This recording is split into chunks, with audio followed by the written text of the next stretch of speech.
Hey y'all, Irix Guy here, back again with another dishwasher video.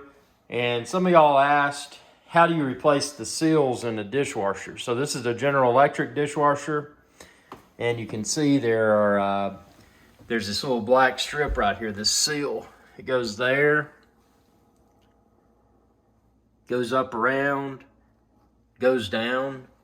And how do you replace that seal? Well, you can call your place where you purchased your GE dishwasher, or you can also expand this video's description and then click the link there. And I've linked some aftermarket seals that fit a variety of different dishwashers.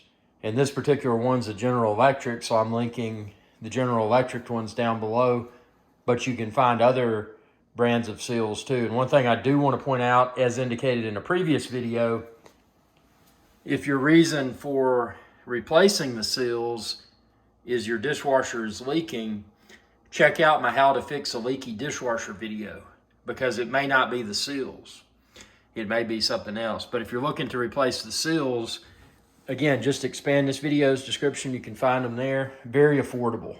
Thanks for your viewership. Be sure to subscribe and ring that bell icon when you do to be notified whenever I post another video. Y'all have a good day.